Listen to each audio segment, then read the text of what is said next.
Et bonjour à tous et bienvenue sur le nouvel épisode de Bye Bye Patron, le podcast de l'immobilier, de la liberté et des gros billets.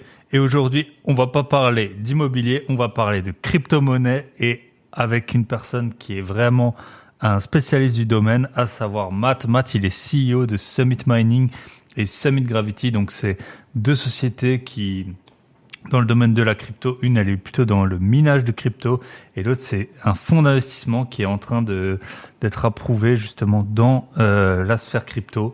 Donc j'étais super ravi d'accueillir Matt sur le podcast. Je l'avais contacté pourquoi? Parce que moi-même je suis client Summit Mining et Summit Gravity. Donc j'ai déjà vu des retours, je sais de quoi il est question. Alors voilà, c'est pas un épisode pour faire une pub, mais vraiment pour voir ce qu'il est possible de faire dans le domaine des cryptos et dans le domaine de l'entrepreneuriat. À savoir que Matt, il est passé de 0 € d'actifs sous gestion il y a 2 ans à plus de 100 millions d'euros aujourd'hui. Et ça, comment? Eh ben, grâce à, je sais pas si on peut dire l'huile de coude comme dans l'immobilier, mais grâce à beaucoup d'heures de travail. Voilà, l'épisode il est un petit peu plus long que d'habitude. Il y avait 1 million de choses à dire. J'avais encore plein de sujets que j'aurais voulu aborder, notamment le fait que Matt il est investisseur immobilier, mais on pouvait pas tout traiter. Je vous souhaite une très bonne écoute et merci pour vos soutiens. C'est grâce à vos soutiens, aux commentaires que j'ai, aux écoutes et si vous êtes sur Spotify ou une autre plateforme sur laquelle vous pouvez pas laisser de commentaires, vous pouvez partager sur vos réseaux, sur Instagram, vous faites un print screen, vous l'envoyez sur vos réseaux en story, je vous repartagerai à chaque fois. Et c'est grâce à ça que je peux avoir des invités aussi exceptionnels que Matt. Vous vous doutez bien que quand on a une société qui grandit aussi vite, on n'a pas beaucoup de temps. Et là, Matt, il nous a accordé son temps, donc merci encore à lui. Et on se retrouve de l'autre côté. À tout de suite.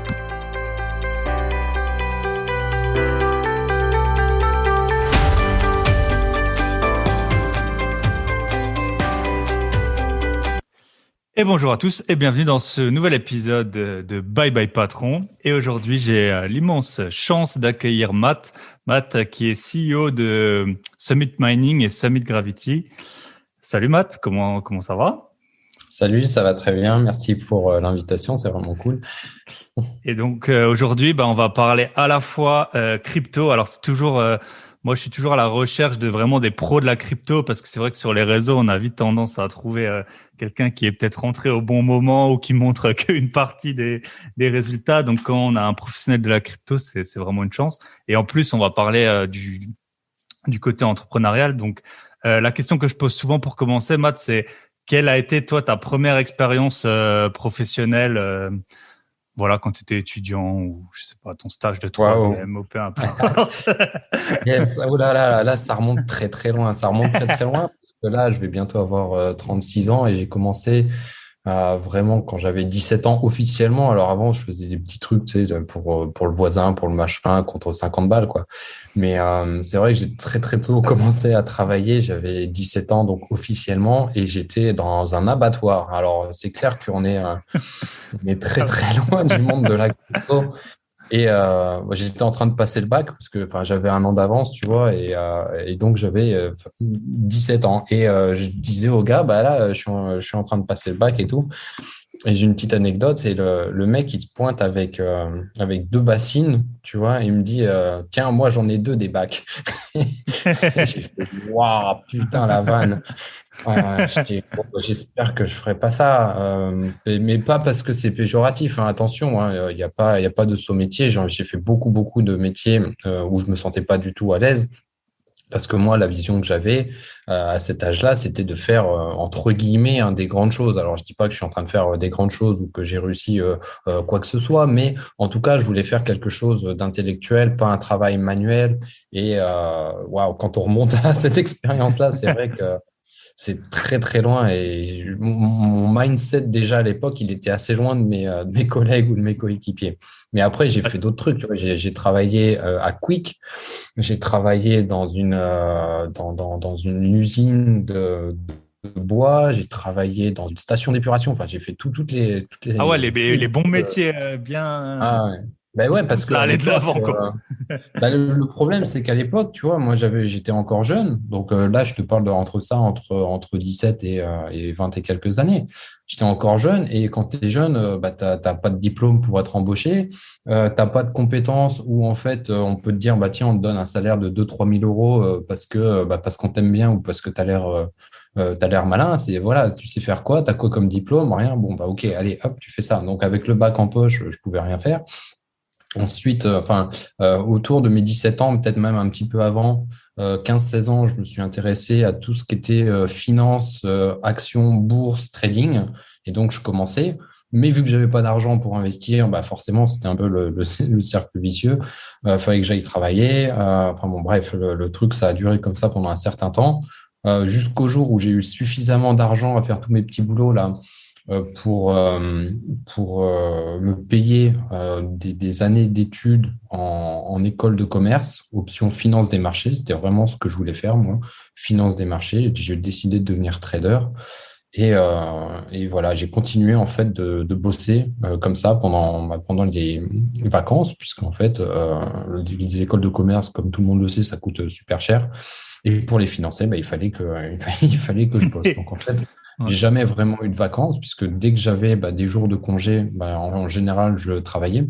En tout cas, j'ai jamais eu 2 semaines de vacances de suite. Voilà. Enfin, moi, j'ai jamais eu ça. Mais c'est pas grave. C'est la vie que j'ai choisie. Donc, je me plains pas du tout. C'est même aujourd'hui, hein, c'est la vie que j'ai choisie. Donc, il n'y a aucun problème par rapport à ce genre de choses. Mais c'est vrai que très tôt, je me suis mis dans le monde du travail pour avoir un peu d'argent qui m'a amené à l'étape suivante, qui m'a amené à l'étape suivante, puis suivante, puis suivante. Donc, à la sortie de mes études, j'ai décidé donc d'étudier la finance pour devenir trader. Et donc, à la sortie de mes études, je suis devenu trader. Voilà. Donc, c'était le but final, on va dire, enfin, l'étape 1 qui était vraiment franchie. Et ça y est, paf, je suis trader, j'ai un contrat de trader et tout ce qui va avec. Mais ouais, c'est vrai que quand tu remontes à ta première C'est ça. expérience avec le mec et ses 2 bacs, bah, tu Mm. dis waouh. Ouais. Je Ouais, suis ouais, c'est ça. Bah, loin de ça. on en a Ouais. tous, hein. Moi, j'ai fait des études pour être expert comptable et c'est vrai que, bah, au début, tu sais, t'es avec les vieux comptables qui sont là depuis tout le temps, qui roulent dans une Twingo tuning, enfin, voilà, qui avait le CD là. Je sais pas si tu te souviens, il y avait ça, Makina ou je sais pas quoi là, le Bien truc. sûr, ouais, ouais, ouais, bien sûr. Donc, Les Jackie. ouais, Les voilà. Jackie Ping. Et tu Les te dis, ouais, Jackie bon, Ping. faut pas que je reste trop longtemps là-dedans, quoi.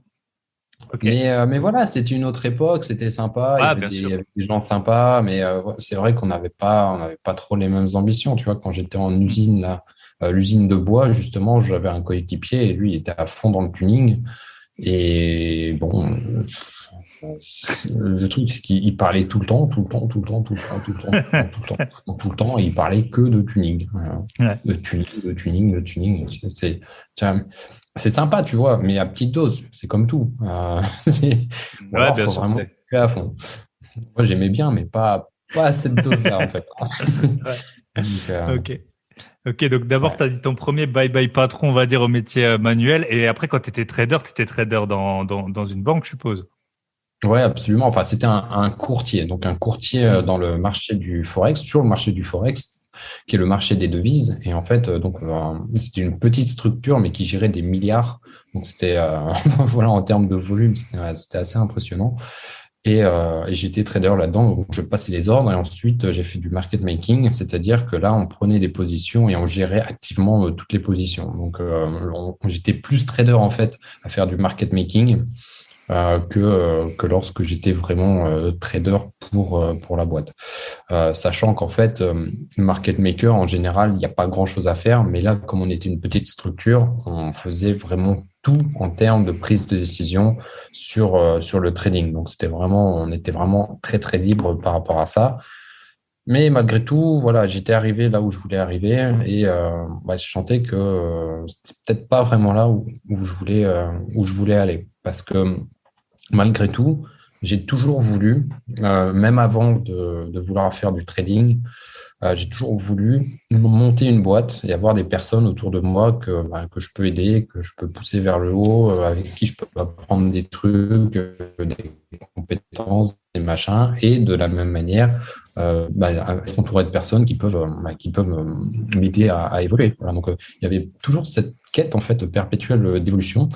Et j'estimais qu'avoir une boîte, non seulement ça permettait d'avoir le côté libre, donc enfin libre, après c'est discutable, mais en tout cas pas avoir le patron au-dessus, ça c'est sûr, euh, tout en pouvant grandir intellectuellement et faire grandir les autres intellectuellement autour de toi. Parce que c'est sûr que quand je découpais des oreilles de cochon ou que je poussais des carcasses de machin, voilà, une fois que tu sais comment on fait, en termes d'évolution, tu vas pas très très loin.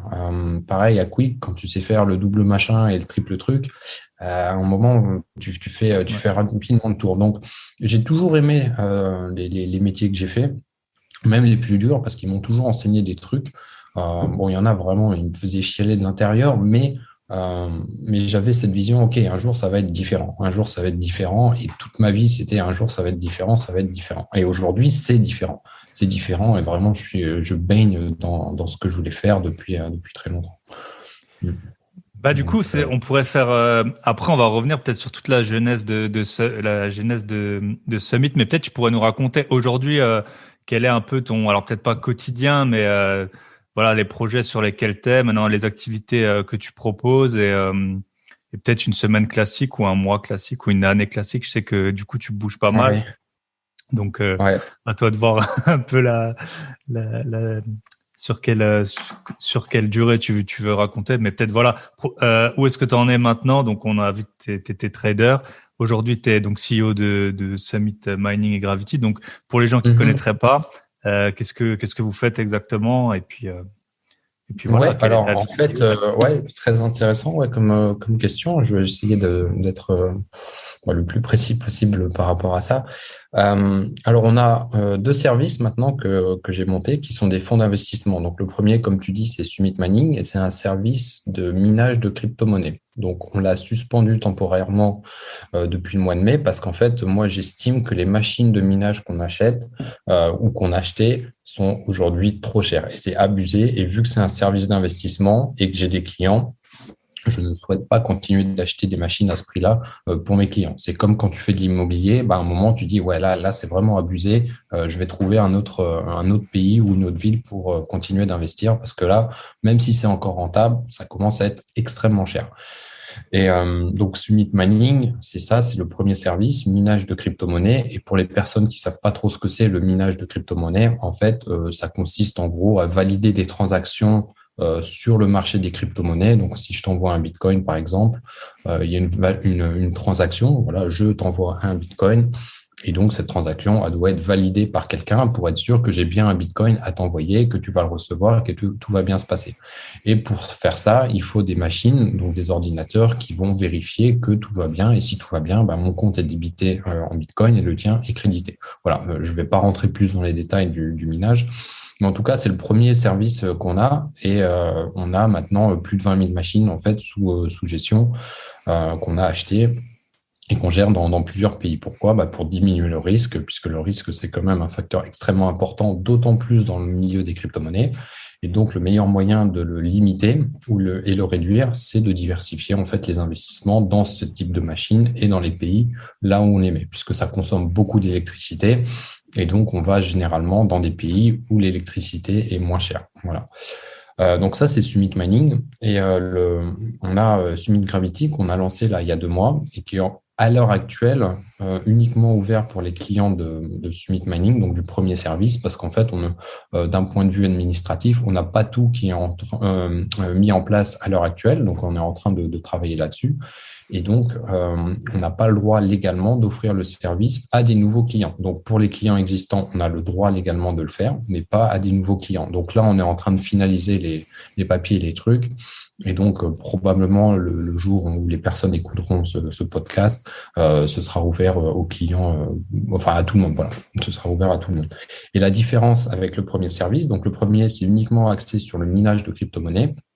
Et celui-ci, il est axé sur tout le reste. C'est-à-dire que dans les crypto-monnaies, on peut juste les acheter. Par exemple, acheter du Bitcoin. On peut faire du farming. Donc, c'est ce qu'on appelle la finance décentralisée. qui permet de toucher des rendements de manière régulière. Et nous, on a combiné tout ça en fait dans un produit et dans un fonds, donc le fonds qu'on appelle Summit Gravity. Et ce produit permet tout simplement d'investir dans les crypto-monnaies, mais pas dans le minage. Voilà. Donc, c'est un service qui est absolument complémentaire. Et je ne sais pas si c'est très bien résumé, mais pour faire simple, on investit d'un côté dans la finance décentralisée afin d'avoir un rendement régulier, donc mensuel, et une partie des fonds, on l'investit dans des projets crypto à fort potentiel. Soit des projets qui existent déjà, par exemple le Bitcoin, voilà, c'est un projet, je pense que tout le monde connaît, et des projets qui sont moins connus, voire des projets qui ne sont pas du tout connus puisqu'ils ne sont pas encore lancés. Et tout ça, c'est combiné dans un seul produit avec une gestion dynamique, c'est-à-dire qu'en fonction des cycles de marché, on ne va pas investir de la même manière. Concrètement, si tout est en train de monter de dingue, on ne va pas investir de la même manière que si tout est en train de s'effondrer. Voilà. Donc, il y a des opportunités dans les deux cas. Et en fait, le fonds est structuré de manière à pouvoir les saisir de la meilleure manière possible. Et tout ça de manière complètement passive pour le client, puisque le client, lui, il investit et puis point barre. Voilà. Il reçoit ses rendements et puis, et puis il est content. C'était la même chose d'ailleurs avec Summit Mining, lorsque les portes étaient encore ouvertes, c'est-à-dire que tu investis et puis tous les mois, tu reçois ton rendement. Quand je dis que les portes étaient encore ouvertes, aujourd'hui, le service, c'est juste pour ajouter un petit point, il est suspendu, mais les clients qui sont rentrés dans ce service-là, donc dans Summit Mining, sont toujours clients et continuent de percevoir des rendements. Donc ça, il n'y a aucun problème. C'est juste qu'on n'achète plus de machines avec de l'argent, on va dire, frais. Voilà. Donc ça, c'est un petit résumé rapide de ce qu'est Summit Mining et de ce qu'est Summit Gravity. Et on a à peu près maintenant, on va bientôt arriver à 100 millions de fonds sous gestion, 100 millions d'euros de fonds sous gestion. Donc, c'est quand même quelque chose qui commence à être vraiment impressionnant. Ouais. Et ça a été assez rapide. Mais aussi derrière, parce que le service est bien structuré, on a aussi une super communauté, on communique beaucoup, c'est-à-dire que tous les mercredis soirs, on a 2 heures de live, puisqu'en fait, on a 2 services maintenant. Et on fait 4 lives, 2 en français, 2 en anglais, c'est-à-dire 1 pour Summit Mining en français, 1 pour Summit Gravity en français, 1 pour Summit Mining en anglais et 1 pour Summit Gravity en anglais. Voilà, tout ça avec toute la préparation que ça demande. Et donc, il y a un gros suivi avec la communauté. On répond à leurs questions pendant le live, on présente nos avancées, on présente les difficultés qu'on a. Voilà, donc il y a vraiment une transparence totale par rapport à ça. Et d'autant plus que la transparence est importante pour nous, puisqu'on est en train de s'enregistrer officiellement au Luxembourg pour avoir une licence. Voilà, donc évidemment, qui dit licence dit tout ce qui va derrière. Évidemment, on ne donne pas des licences, en tout cas au Luxembourg, à n'importe qui. Dans d'autres pays, c'est facile avoir une licence de n'importe quoi. Aux Bermudes, aux îles Salomon, les trucs comme ça. Permis d'escroquer, je pense, c'est plus ça. Mais voilà, au Luxembourg ou même en France, il y a vraiment des critères qui sont hyper stricts et sélects et tu rentres pas comme ça, en tout cas. Voilà, et c'est pour ça qu'on a choisi de s'enregistrer là-bas, tout simplement, pour asseoir encore plus la confiance et voilà, et pas être catégorisé dans le type de projet un peu douteux qu'on voit fleurir à droite et gauche partout. Et ça, c'est ce contre quoi on se bat. Voilà. Il y a beaucoup de projets d'arnaque et on essaie autant que faire se peut d'éduquer notre communauté en leur disant attention, s'il y a ça, faites gaffe, quoi. Il y a beaucoup de nos clients qui se sont fait avoir une première fois, et quand ça brille trop, quand il y a des rendements garantis ou des trucs comme ça. Exactement, les rendements garantis qui sont mirobolants, c'est compliqué. Si le fonds il est enregistré ou le fonds ou le produit ou je ne sais quoi à Dubaï, sur Chypre, en Indonésie, comme ça. Dans un pays qui est un petit peu loin de la France, généralement c'est pas bon signe. C'est pas bon signe parce qu'en fait tu peux t'enregistrer comme nous au Luxembourg ou en France. Alors c'est chiant, c'est compliqué et ça coûte cher. Mais voilà, si tu as un truc sérieux derrière, pourquoi tu le fais pas là? Alors, je dis pas que tous les projets qui sont pas enregistrés au Luxembourg ou en France sont pas sérieux, mais ça peut être un red flag. Voilà. Ça peut être sujet à débat. Voilà un petit peu. Super. Et pour ta dernière question qui était par rapport à une journée type, moi, c'est pas compliqué. Je travaille du matin au soir. Voilà, je fais que travailler. Parce C'est que les pas, 100 je millions pense, là dont tu as parlé, vous avez commencé quand exactement avec Summit Mining? on a commencé en janvier 2019, mais bon, à la fin Ah, maintenant, on a quasiment 4000 clients, mais à la fin de l'année 2019, on en avait 75, je crois, un truc comme ça.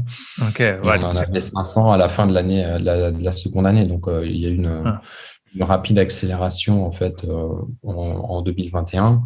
Mais vu qu'en fait, en fait, c'est une accélération qu'on avait prévue et qu'on avait, comment dire, organisée. C'est-à-dire que les 2 premières années de l'existence de Summit, moi, j'ai fait en sorte de restreindre le plus possible la croissance parce qu'il y a des choses à mettre en place, parce qu'il y a des équipes à mettre en place, il y a il faut acheter les machines, il faut les gérer, faut trouver des partenaires, il faut gérer le risque.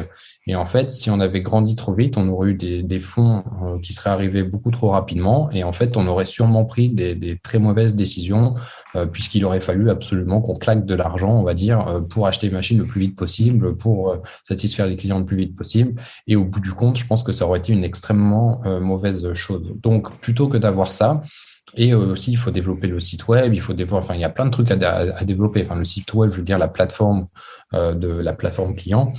Et tout ça, ça prend du temps. Et donc, il y a des personnes qui excellent dans la croissance rapide. Donc, elles trouvent des partenaires partout pour développer ci, pour faire ça, pour faire 50 000 trucs en même temps. Moi, étant le fondateur et le seul actionnaire en fait de Summit, bah, je j'ai pas cette compétence. Voilà, j'ai pas cette compétence que j'admire, hein, voilà, chez les autres, mais moi je l'ai pas. Donc, comme je l'ai pas, bah, je fais les choses petit à petit. C'est très très lent, mais du coup, voilà, le jour où ça commence à être mis en place et qu'on dit OK, là c'est bon, on ouvre les vannes, et ben là, en tout fait, est en les place, choses, quoi. les choses accélèrent. Et Ouais, là, ça c'est n'a rien à exactement voir la même chose de. avec Gravity. Un peu comme Tesla, tu sais. Tesla, tout le monde C'est veut acheter des exactement voitures, tu as pareil. l'impression. C'est ça. Mais en fait, Mm. ils mettent du temps à les produire, quoi. Donc, faut jamais Absolument, ouais. oublier que. Mm. Puis aussi, les cryptos, on a vite Absolument. tendance à. Tu sais, c'est un peu immatériel, quoi. Et après, tu as du mal à. Les gens, peut-être qu'on a du mal à voir. Bah, en fait, non, il y a vraiment des machines et tout. Du coup, on peut Ouais, revenir donc ouais. ta journée type. Donc, tu travailles beaucoup, 12 à 15 heures, parfois dans des chambres d'hôtel discutables. Ouais, ouais, ouais, ouais, Genre ouais. là, en ce Parfois, moment. je fais des erreurs, tu vois. Mais ouais, je travaille, la plupart du temps, je travaille. Voilà. J'essaie quand même de prendre 2 jours par semaine, mais là, depuis 3 mois, je ne peux pas. Enfin, je pourrais toujours, mais voilà, on a trop de choses à faire. En ce moment, on a lancé beaucoup de choses en même temps. On est en train de faire un token également qui va permettre, enfin voilà, plein de trucs. Je peux pas en ce moment là me permettre de prendre 2 jours de vacances pour rien faire. Donc c'est une période qui sera courte malgré tout, c'est-à-dire que ça va pas être comme ça pendant 6 mois puisque la santé est importante. Mais c'est vrai que là en ce moment c'est quand même compliqué de se dire ouais je vais faire autre chose. Donc voilà. Mais de manière générale, je travaille beaucoup, j'ai toujours beaucoup travaillé. Et, et c'est pas voilà, c'est pas vraiment une vie de rêve pour la plupart des gens, hein. Moi, j'adore, hein. J'adore ce que je fais. Je voyage tout le temps, c'est la contrepartie. Donc, je voyage tout le temps. Je reste en général très longtemps au même endroit parce que sinon, sinon, j'ai pas le temps de voir la vie puisque justement, je travaille. Mais voilà, c'est pas niveau familial, amical, machin, évidemment, il y a une contrepartie, hein. C'est-à-dire que quand tu travailles tout le temps, il y a forcément un déséquilibre qui se crée. Et ce déséquilibre, voilà, c'est le prix d'un succès, on va dire, au niveau business. Mais voilà, forcément, ce succès niveau business a une contrepartie que je vais évidemment rééquilibrer au fur et à mesure de l'avancée des mois, là, hein, puisque moi, je ne veux pas être à 100% ou à 1000% juste dans le business. Je veux quand même pouvoir voilà, vivre un petit peu une vie à peu près normale. Mais je pense que c'est important parfois de savoir accélérer et parfois de savoir ralentir. Là, je suis en phase d'accélération, c'est-à-dire que je travaille. Mais il y a 6 mois, j'étais quand même beaucoup, beaucoup, beaucoup plus équilibré. Voilà. Donc, je pense qu'il faut savoir faire la part des choses. Parfois, il faut accélérer, parfois, il faut ralentir. Et ça, c'est un sentiment en fait que tu vois. C'est-à-dire que si tu vois qu'il y a une tonne de travail, que tu dis ouais non, moi j'en ai marre, je ralentis, bah, c'est peut-être pas le meilleur moment. Après, il faut savoir s'écouter également. Là, à travailler comme je fais en ce moment, je me dis pas putain, je suis crevé, j'en peux plus. Si là t'es crevé et que t'en peux plus, bah, il y a un problème. Voilà, il y a clairement un problème. Donc, Et puis après, il y a quand même différents types de travail, quoi. Parfois, tu vas être, je sais pas, on a des trucs vraiment focus, et puis d'autres fois, ça va être des calls pour absolument, ouais. organiser peut-être des équipes, et intellectuellement, c'est pas épuisant de la même façon, quoi. Donc, c'est sûr. Exactement. Parfois, il faut rencontrer des personnes en physique et c'est beaucoup plus stressant, on va dire, que faire 4 heures de call, par exemple. Hmm. Donc, Ok. voilà, Ok. ça Donc dépend. ouais, c'est bye bye patron, mais c'est pas encore les cocotiers toute la journée. Mais de toute façon, je pense que personne. Et je pourrais, en fait. Ouais. Je pourrais Mais avoir les cocotiers toute la journée. On a suffisamment de fonds sous gestion pour avoir en fait des revenus passifs en tant que société. Et derrière, on va dire cela coulait douce, sachant qu'en plus, moi, j'ai mes propres investissements qui permettent d'avoir des rendements passifs aussi grâce aux crypto-monnaies, mais pas que. Du coup, moi, ça fait très très très longtemps que je pourrais me la couler douce, mais j'ai pas envie. Qu'est-ce que je vais faire bien si je sûr, me la coule douce? c'est Parce ça. que en fait, c'est un petit peu le rêve de tout le monde d'avoir beaucoup d'argent passif et machin et pouvoir vivre toute l'année sous les cocotiers, qui est une chose. Mais qu'est-ce que tu fais concrètement tous les jours? Il y a pas beaucoup, il y a pas beaucoup de monde en fait qui serait capable de rien glander du tout pendant des années et des années. C'est Il y en a, clair. hein, il y a des personnes comme ça. Moi, c'est pas mon cas. Puis Donc c'est surtout pour les ça en gens qui fait que je sont pourrais comme toi, limiter. qui sont constitués un gros patrimoine, enfin, que ce soit patrimoine ou des activités en parallèle. Donc en fait, tu vois, c'est comme, il y a plusieurs auditeurs et moi y compris, on a plusieurs activités en même temps. Donc il faut pas rêver, on va pas arrêter du jour au lendemain. Même je sais pas, rien que travailler 8 heures par jour pendant 5 jours, ce serait déjà beaucoup ralentir, quoi. Donc on a toujours des projets, toujours des envies, et puis la vie Non, ça mais passe vite et on va absolument. en faire le plus possible, quoi. Absolument. Et puis, Ouais. enfin, c'est intéressant. Je veux dire, moi, cette Mm, boîte ou ces boîtes, je les ai montées parce que j'avais envie de les monter. mm. Donc, si j'avais envie de les monter, j'ai aussi envie de les diriger et j'ai aussi envie de les faire grandir. Donc, juste me dire, bah, tiens, je pars avec la caisse comme ça, voilà, bon, pas de problème. Enfin, je veux dire, avec juste les rendements qui tombent, bah, Super c'est pas très enrichissant. excitant, tu vois. Qu'est-ce que tu fais de ta vie concrètement, tu vois? Il y a de l'argent qui tombe. Moi, enfin, j'avais rencontré un mec d'ailleurs, tu vois, je m'en souviens aujourd'hui. Le mec, il était actionnaire de je sais plus quoi, des boîtes dans des cigarettes et tout. C'est peut-être bien Philippe Maurice ou un truc dans ce genre.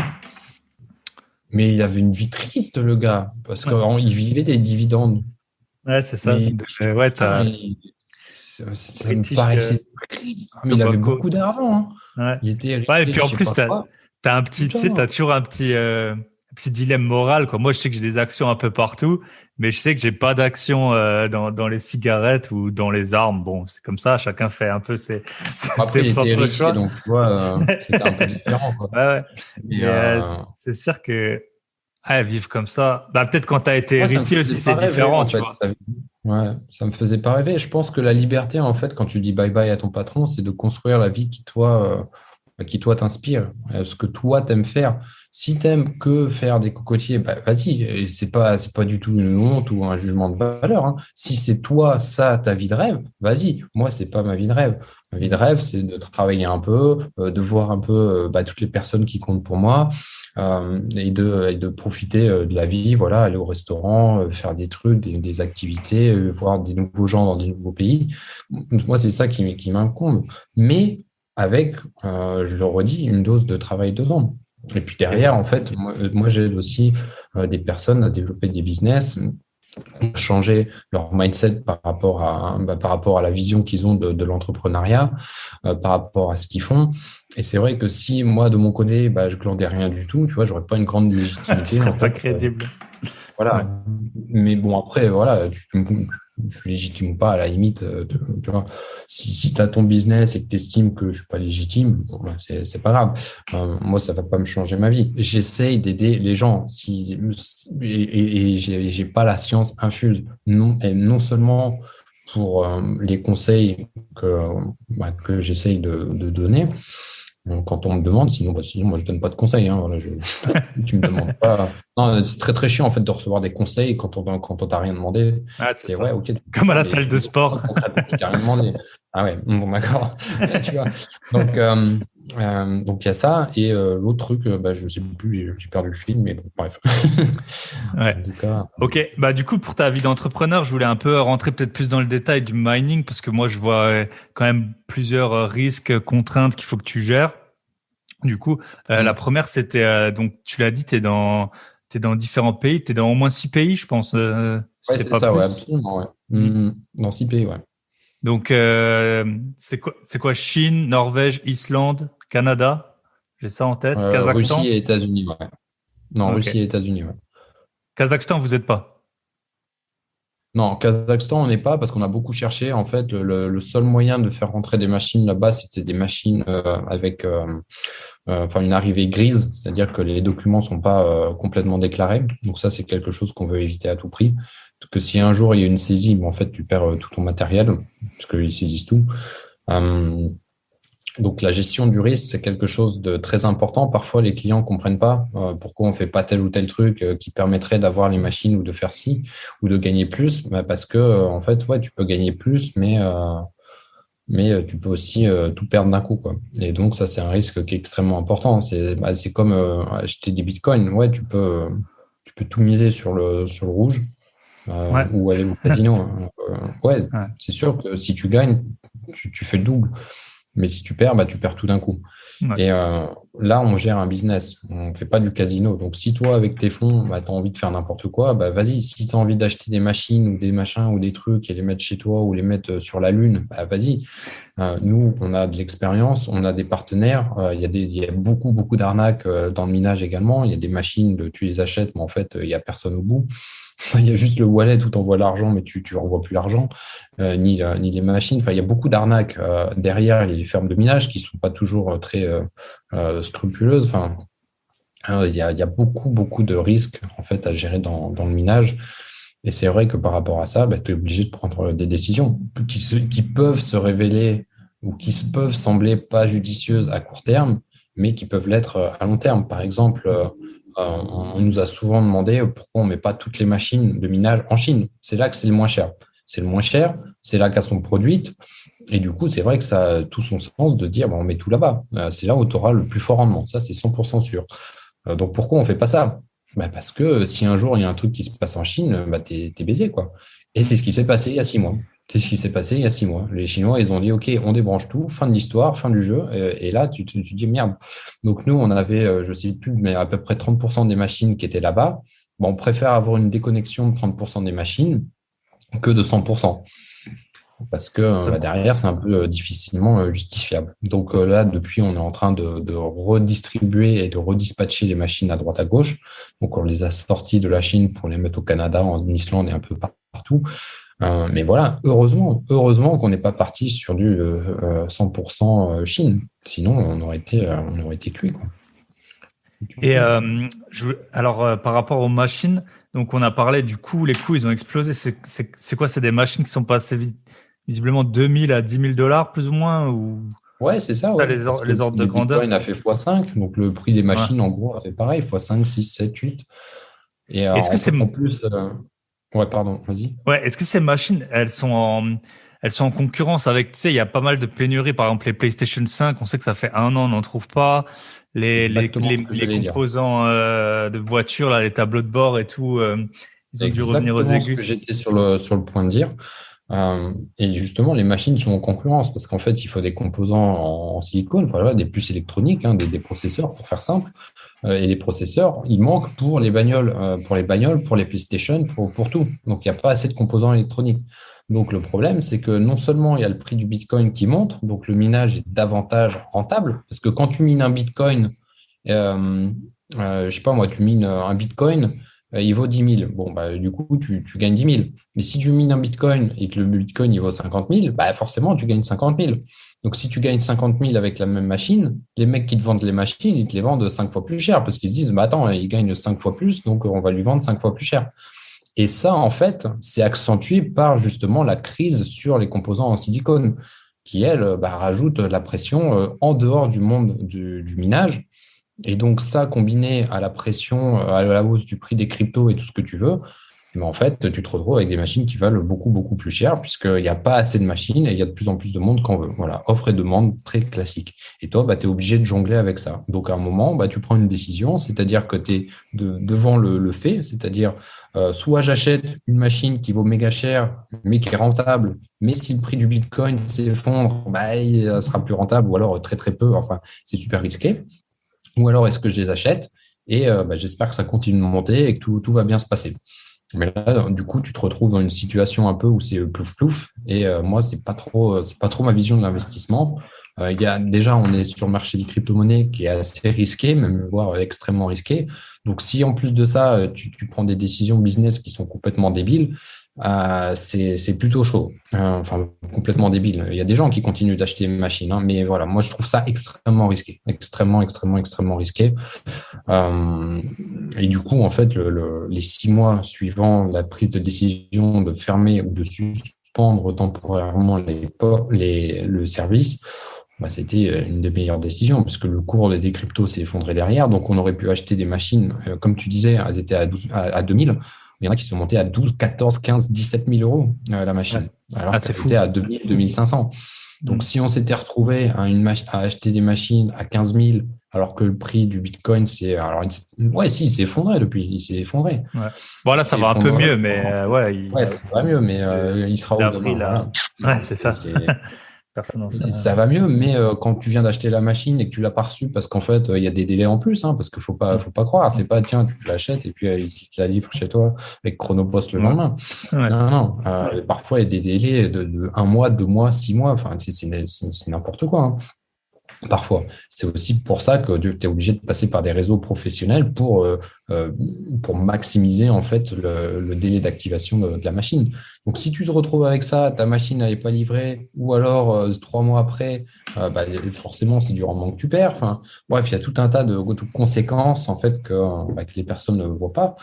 Et donc, nous, on a parlé amplement encore et encore avec nos clients pour leur expliquer pourquoi on voulait suspendre les investissements. Après, on a beaucoup de clients qui sont aussi venus vers nous en disant moi, ça m'emmerde un peu que les portes soient fermées parce que j'aurais bien aimé réinvestir. Est-ce que tu penses que je devrais acheter une machine comme ci, comme ça? Et le truc, c'est que moi, je pense que non. Je pense que non, puisqu'on a décidé, nous, d'arrêter de les acheter. Et donc, si on a décidé d'arrêter de les acheter, c'est parce que justement, je pense qu'il ne faut pas que tu les achètes. Après, si tu veux les acheter, vas-y, libre à toi. On ne sait pas. C'est ça le truc, c'est qu'on ne sait pas. Peut-être que tu auras fait un bon deal et tu auras pris la bonne décision, tu as bien fait de l'acheter, elle va te rapporter beaucoup. Ou alors, si le prix du Bitcoin il tombe, c'est chaud. Parce qu'en fait, là, je crois que c'est le 17 mai, un truc comme ça, là, que le prix du Bitcoin a commencé à tomber. Nous, on avait déjà décidé de suspendre les investissements. Donc, il y a déjà des personnes qui commencent à se dire, mince, il faudrait que j'achète des machines les semaines précédant notre décision. Ouais, ça se trouve, elles avaient même déjà racheté, et puis après, quand elles les ont reçues… C'est certain. Sur la liste de clients qu'on a, c'est certain. Puisqu'en fait, nous, on fait des points sur les machines, sur le minage tous les mercredis soirs, comme je te disais. Donc, nous, on donne tous les détails. C'est-à-dire que si toi, tu as une question sur le minage, est-ce que je dois faire ci ou est-ce que je dois faire ça, je vais y répondre. Nous, on y répond sans on va dire, comment dire, je trouve pas le mot, mais… t'as pas à mentir ou quoi, je veux dire, c'est une réponse sincère, de toute façon. J'arrive pas à trouver le mot, mais en tout cas, on répond à toutes les questions. Voilà, on n'évite pas des questions. J'ai perdu le mot, mais en tout cas, voilà. Pas de langue de bois ou de voilà. Pas de langue de bois. On répond à toutes les questions. Il y a une question, hop, tu la poses, nous on répond. Donc il y a des personnes qui ont posé des questions sur le minage, sur telle machine, sur tel truc, ce qu'il faudrait faire, s'il y avait ci ou s'il y avait ça. Moi, je réponds. C'est le concept. Voilà, c'est le concept.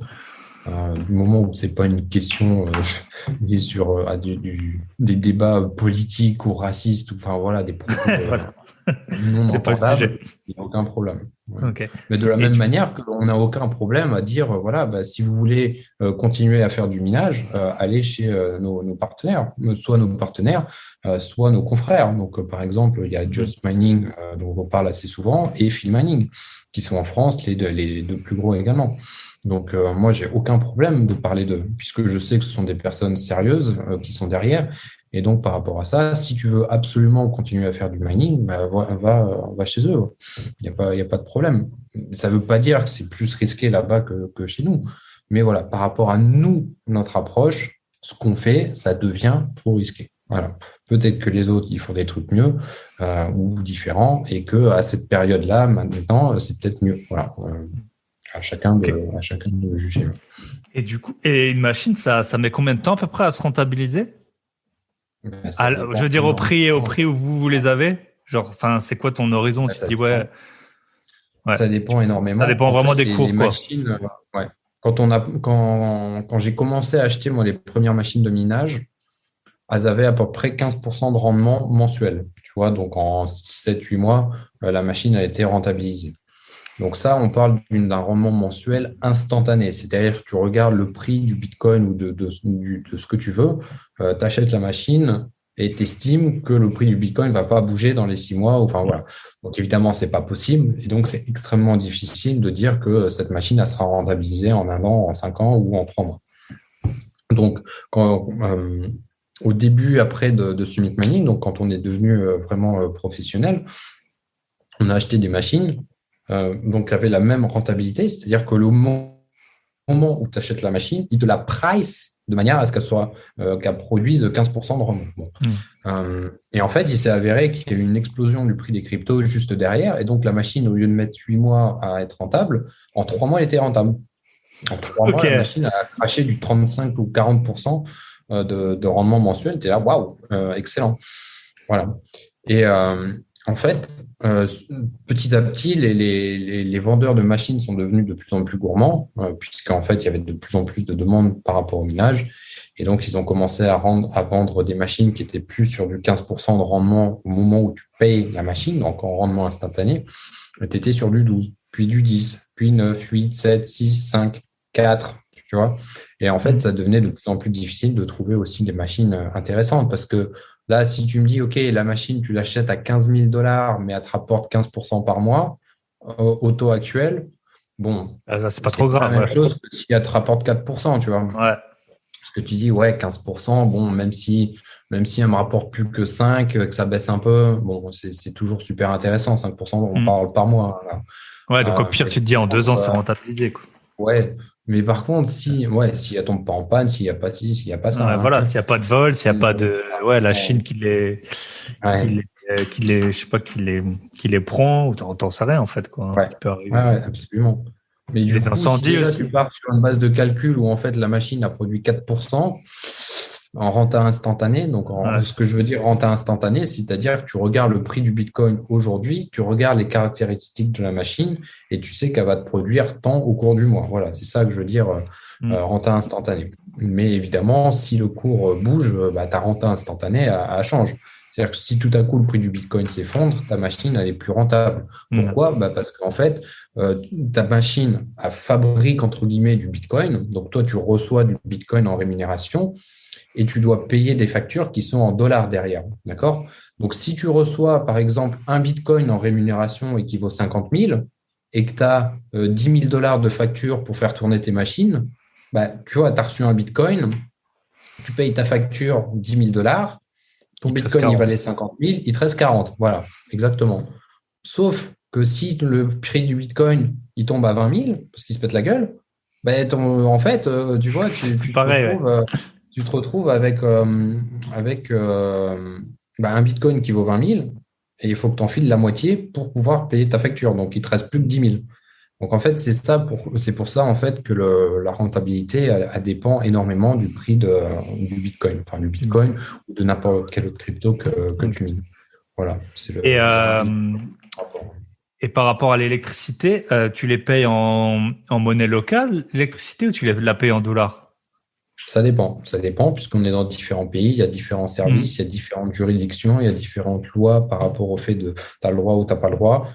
Par exemple, en Russie, tu as le droit de miner du Bitcoin, mais tu n'as pas le droit de payer en Bitcoin. Donc, là, ok, bon, d'accord.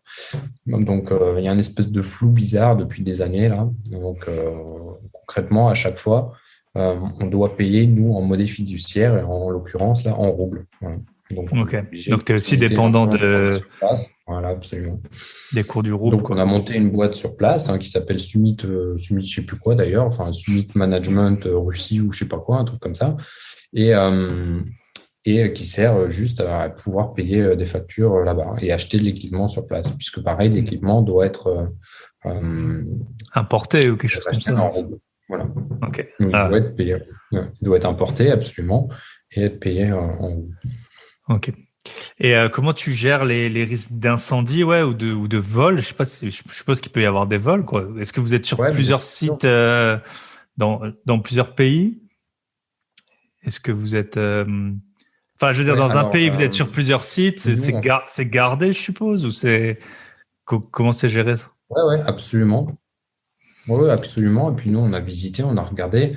Il y a des sites qui ont des assurances, il y en a qui n'en ont pas, il y en a qui en ont contre ci, contre ça, mais il y en a qui sont super gardés. Il y en a où il y a carrément des pompiers sur place. Enfin, voilà, il y a vraiment différents setups. Et de la même manière, comme tu sais pas trop quel est le meilleur, parce qu'il n'y a pas un truc parfait, bah, tu mets des machines sur différents sites. Donc là, Ok. avant l'histoire de la Chine, on avait 17 sites de minage. Maintenant, je pense qu'on en a plus que 13, 12 ou 13.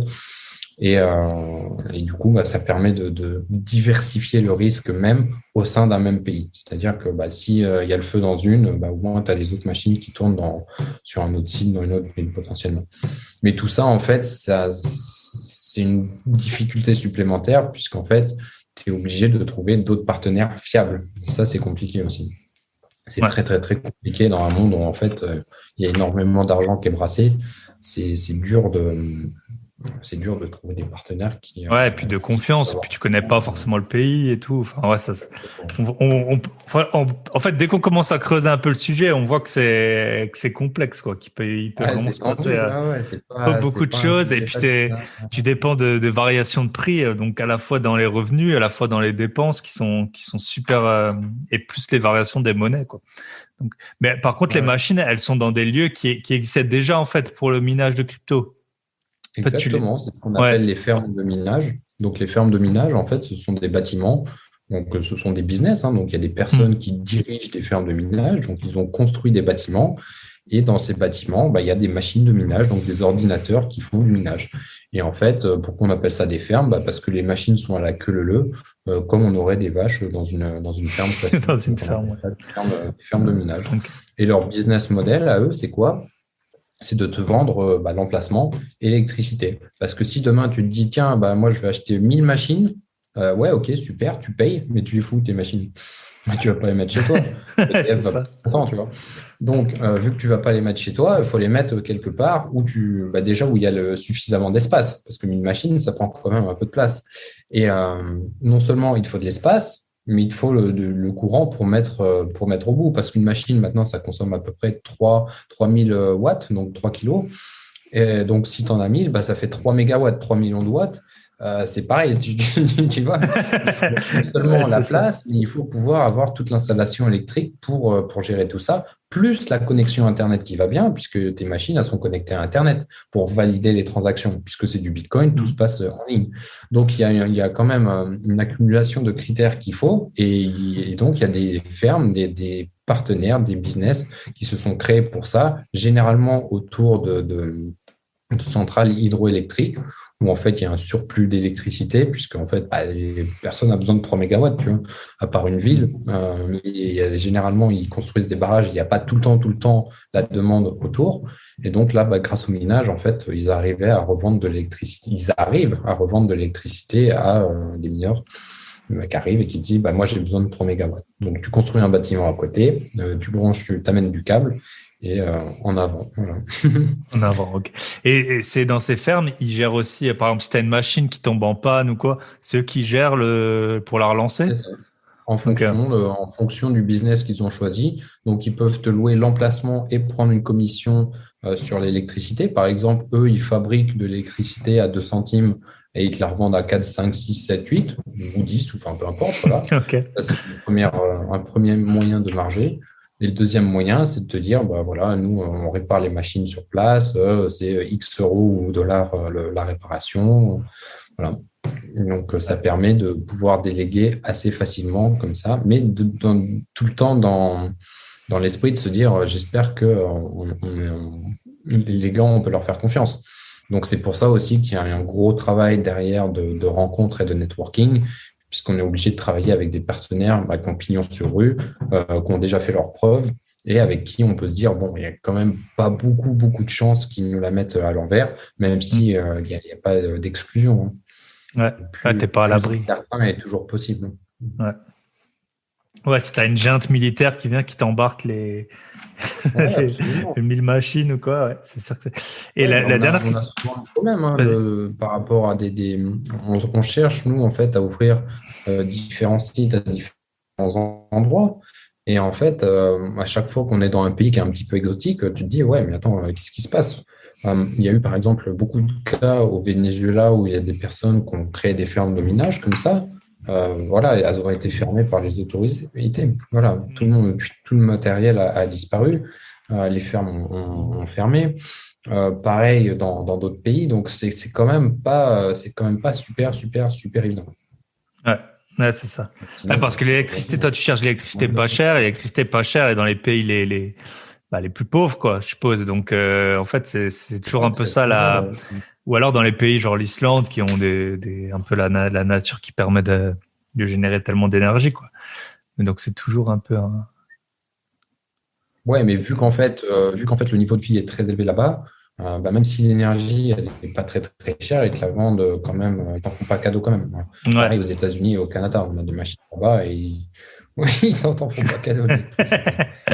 Ouais. Ok. En plus, en ce moment, en fait, il y a toutes les personnes qui ont des machines en Chine qui cherchent à les enlever. Et donc, il y a une pression en fait au niveau de l'installation des machines partout et tout le monde veut mettre ces machines à droite à gauche parce que tout le monde a les mêmes critères. Tout le monde veut une ferme pignon sur rue, tout le monde veut la sécurité, tout le monde veut ci, tout le monde veut ça. Donc, tout le monde a un peu les mêmes critères. Donc, forcément, comme il n'y a pas non plus des millions de fermes, à un moment, tu te retrouves avec une espèce de goulot d'étranglement et tu es obligé de soit c'est premier arrivé, premier servi. Enfin, il y a plein d'histoires là-dedans. Hein. Il y a beaucoup de personnes qui se font avoir, c'est-à-dire elles signent des contrats avec des fermes et une fois que les machines arrivent, le contrat a changé ou il est annulé parce que le contrat a été revendu entre-temps à quelqu'un d'autre. Tu vois, les mecs sont pas sérieux. Enfin, c'est compliqué. Hein. Ouais. Je veux bien le croire.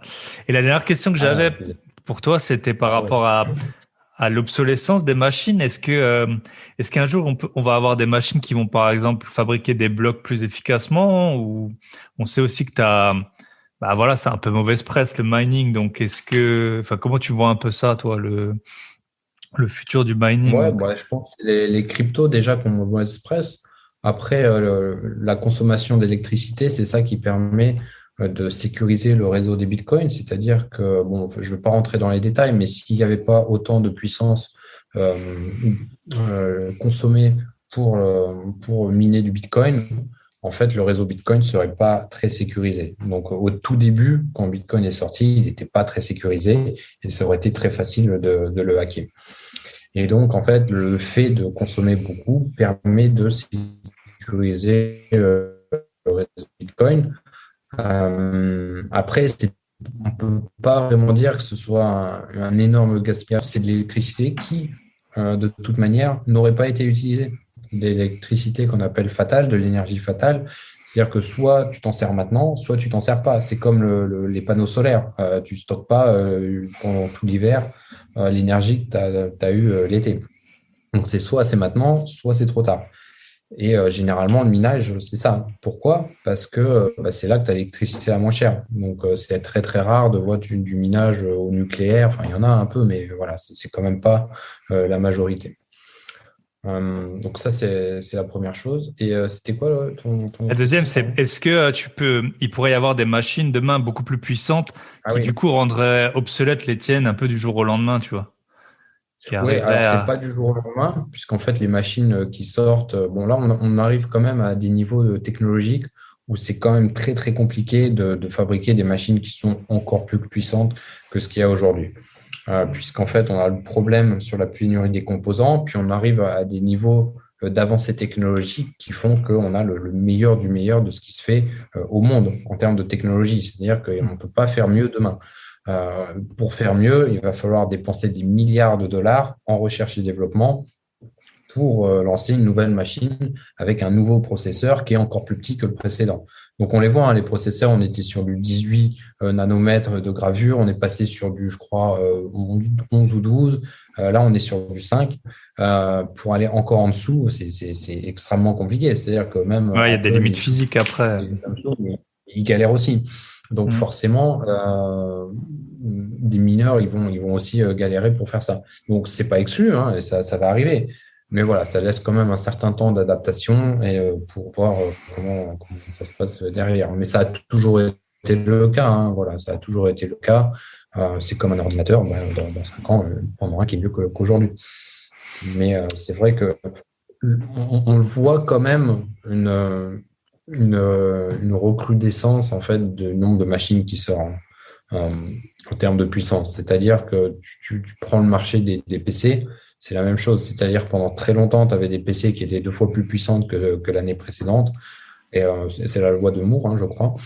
Et d'ailleurs, voilà, elle a commencé à, la Ouais, courbe a vraiment à commencé à décroître. s'arrêter puisqu'on arrive à des pointes technologiques qui font que ça devient extrêmement, extrêmement compliqué D'aller de plus faire loin. des Ouais. processeurs qui sont encore plus puissants que l'année précédente. Ça arrive, hein, et ça va arriver, bien entendu. Mais c'est quand même pas aussi simple que ça l'était avant. Bon, je dis pas que c'était simple, mais en tout cas, c'est pas, c'est encore Pas plus aussi compliqué. rapide, ouais, c'est ça. Yes. Pas Ok. aussi rapide. Et toi, tu vas souvent du coup sur les lieux des fermes? Assez souvent, ouais. Là, depuis le Covid, le problème, c'est que tous les pays en fait, où on est, ils ont fermé leurs portes. Donc, soit le Canada, porte fermée, les États-Unis, porte fermée, la Chine, porte fermée, la Russie, porte fermée. Enfin, bref, Ouais, c'était même assez la compliqué. Norvège, ils ont pas mal fermé aussi, ouais, donc. Donc, Ouais. partout, hein, voilà. Mm. Bon, moi, j'aime bien voyager. Donc, en fait, ce que je fais, c'est que je prends une carte Covid et je regarde en fait où il n'y a pas de Où Covid, tu peux où je aller. peux venir en fonction d'un pays. Donc, et je me tiens prêt, voilà, dès qu'il y a un pays où je peux retourner pour aller voir les activités de minage, j'y retourne. Après, on voit beaucoup de nos partenaires à des conférences, parce qu'il y a beaucoup de conférences qui sont autour du monde, donc à Dubaï, en Russie, à droite à gauche, donc on y va. Moi, je peux pas aller en Russie, mais on a une personne là dans l'équipe qui est russe, donc Ok. qui peut, Qui va elle, aller sur régulièrement. place. Du coup, moi, en tant que Français, je peux pas. Voilà. Ok. Question de temps. Du coup, je vais ailleurs. Tu vas ailleurs. En Ouais. attendant. Ouais. Mais je rencontre beaucoup de clients et beaucoup de partenaires aussi dans tous les pays dans lesquels je vais. Donc, on a parfois l'impression que je suis tout le temps en train de me balader et que je glande rien. La réalité, c'est que je rencontre beaucoup de partenaires ou de clients dans les pays où je vais pour tisser des liens, pour discuter business, et puis parfois prendre quand même un petit peu du bon temps, quoi. Parce que Ok. c'est important, comme je disais là tout à l'heure, dans l'équilibre de vie. Moi, j'adore travailler et faire ça, mais j'aime bien aussi boire une petite bière, un verre de Eh ben vin, ouais, enfin, tu comme vois, tout le monde, hein? tranquille, Ouais. quoi. Ok. Bah du coup, on peut passer sur Summit Gravity. Donc ça c'est la suite. Donc bientôt sera ouvert, on l'espère, pour tout le monde. Du coup là, comment donc t'as dit que en fait vous alliez miser sur les projets prometteurs. Peut-être comment est-ce que vous les sélectionnez Hum. Je sais pas si tu connais Nathan de My Seed Advisor, ça te parle? Non, ça me dit rien, non. Non, donc non, bah parce que j'ai eu quelqu'un sur le podcast qui lui en fait il a comment on va dire une sorte de, en fait il donne pas des conseils, voilà de quelle crypto acheter, quand rentrer, tout ça. Donc je pense que c'est un D'accord. peu en partie vous faites un peu pareil sur ce point de vue-là. Donc comment vous choisissez les cryptos? C'est toi qui les choisis? T'as une équipe dédiée? Comment ça se passe? Ouais, alors on a une équipe dédiée. En fait, on a le fonds, il est organisé en 2 teams. Donc, on a une team d'investissement, donc plutôt trading. Donc, moi, je fais partie de cette team. Et en fait, on regarde les investissements sur un point de vue très trading et très technique. C'est-à-dire, en gros, on regarde à quoi ressemble la courbe et on se dit, tiens, ça peut être intéressant de l'acheter ou pas.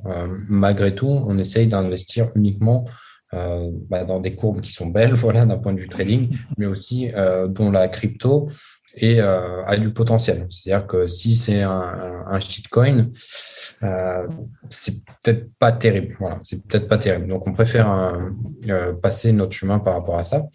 Et après, on a une team qui Donc ça, c'est des comprend positions que vous preniez intraday ou sur la semaine non, ou... non, non, pas d'intraday. Il y a trop de fonds en fait à gérer pour qu'on fasse de Ok. l'intraday.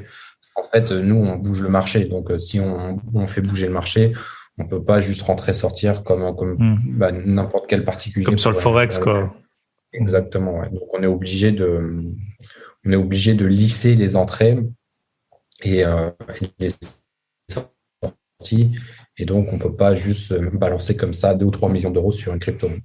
Ouais. Euh, donc voilà, on liste les entrées et pour l'analyse des projets après, puisque nous on cherche à rentrer sur des projets que des personnes ne connaissent pas encore, pour justement investir tes fonds sur des projets à fort potentiel. On a une team d'analystes et en fait cette équipe, on a beaucoup de critères. Et à partir de ces critères, on fait un scoring et on trie les projets qui semblent intéressants et ceux qui sont à jeter. Parce que nous, ce qu'on veut, c'est pas investir sur 50 000 projets. Puisque investir sur plein de projets, c'est comme avoir plein de cryptos dans ton portefeuille. Si tu veux le faire de manière efficace, c'est pas facile à analyser. Tu vois, c'est pas facile à suivre si tu as 50 cryptos. Si tu n'en as que 5, 6 ou 10, c'est déjà un peu plus simple.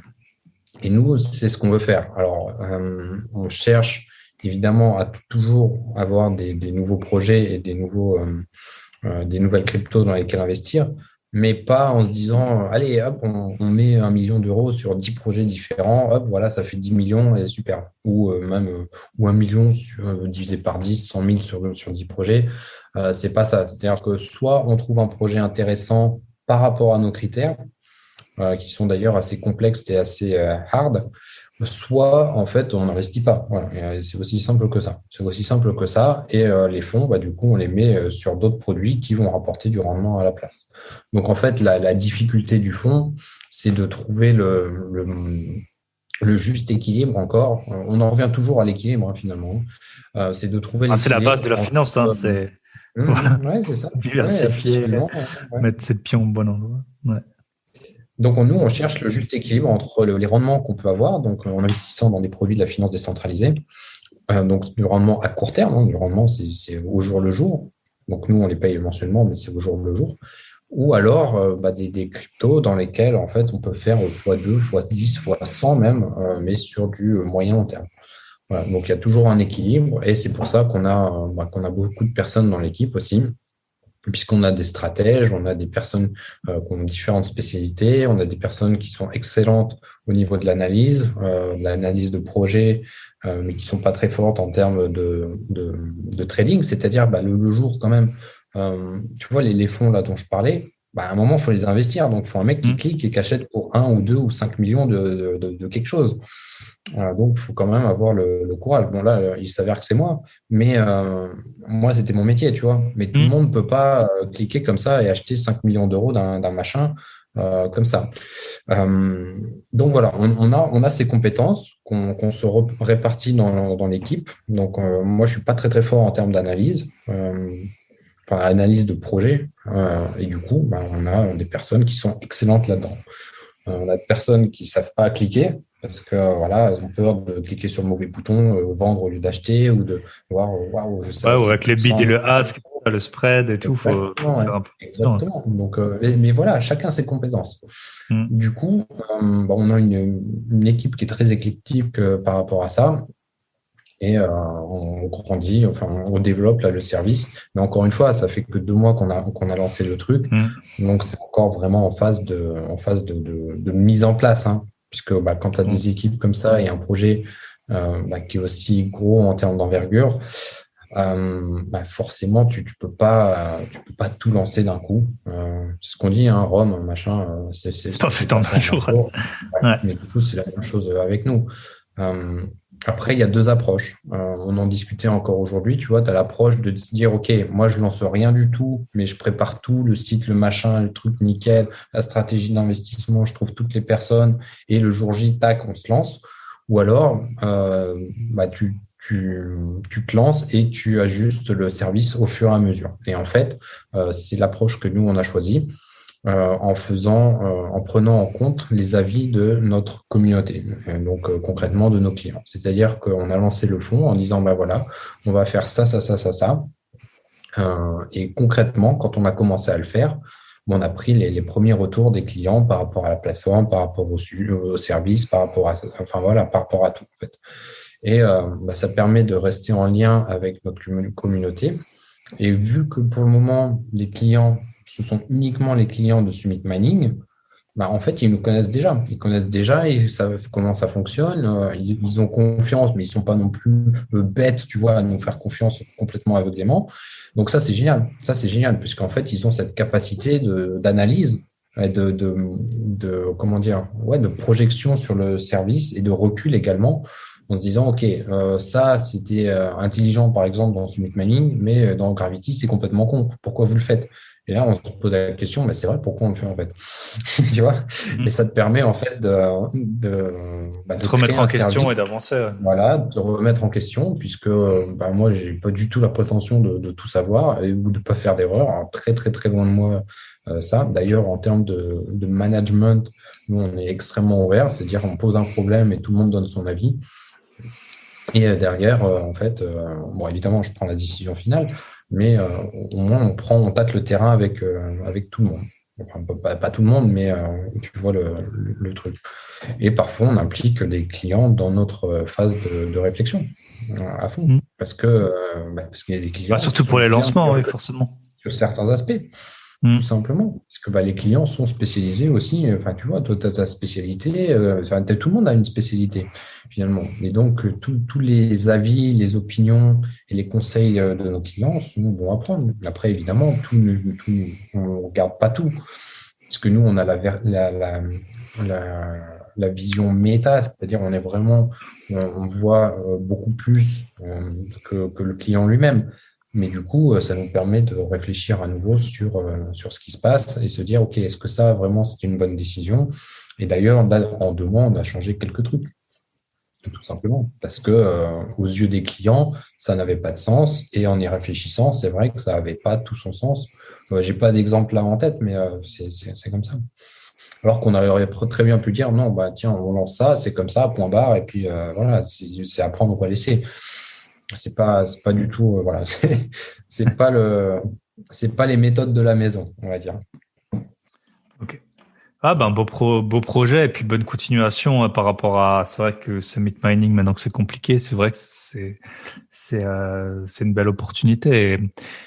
Et puis oui, il y a tellement de trucs en fait dans les cryptos, tu l'as dit. Donc il y a les cryptos en tant que tel, peut-être ce que tout le monde connaît. Après t'as la DeFi, stacking, farming et tout. Ça, vous le faites que sur des stablecoins ou vous le faites sur des paires de Non, on le fait sur coins? des paires. Ouais. Ouais. On fait sur des paires pour avoir des rendements plus intéressants. Mais derrière, il y a un risque aussi qui est un peu plus important. Donc forcément, quand tu es sur du farming à 80% par an, forcément, il y a un risque. Ouais. Il y a un risque. Mais ça, au sein d'une stratégie qui nous semble intelligente parce qu'elle a fait ses preuves, et je parle pas des preuves juste là depuis 2 mois. Du coup, on se dit, voilà, ça nous permet de limiter le risque de cette manière. Et puis le fonds, en fait, il s'adresse surtout à des personnes qui n'ont pas le temps de gérer pour elles. C'est-à-dire qu'il y a les connaissances techniques à avoir. Tu vois, là, il y a des personnes qui se disent, c'est quoi la finance décentralisée? Ils vous en parlaient depuis tout à l'heure, c'est quoi? Je comprends rien. Et si tu commences à regarder sur Internet les articles, tu vas dire, OK, j'ai compris, mais concrètement, comment je le fais? C'est infaisable. Si tu n'as pas de connaissances là-dedans, déjà, entrer dans les cryptos, c'est un peu tendu. Ouais, c'est ça. Entrer dans la finance décentralisée, là, tu passes à un autre niveau. Alors, comme tout, ça s'apprend, mais est-ce que tu as le temps d'apprendre? Est-ce que tu vas pas faire des erreurs de fou là-dedans? C'est comme le minage, tu n'as pas besoin de nous pour faire du minage, mais est-ce que tu vas survivre très longtemps tout seul? Ça, c'est pas certain. Et puis après, il y a la gestion du risque, qui est le troisième critère, on va dire, important. Ouais, c'est ça, parce que est-ce que tu sais gérer ton risque ou est-ce que tu fais all-in dès que tu vois un truc, tu as entendu parler de la crypto machin truc, allez putain, je fonce dedans. Là, Moi, j'ai souvent des personnes en fait qui me contactent en me disant ouais, j'ai entendu parler de la crypto, machin truc. T'en penses Moi, j'y quoi? connais rien. T'en penses quoi? Ouais, mais c'est chaud. Alors parfois la crypto, c'est une bonne crypto, mais tu te dis mais pourquoi tu veux investir là-dedans plus que dans une autre? Bah, je sais pas. Mm. Parce qu'on m'a dit qu'il fallait acheter celle-là.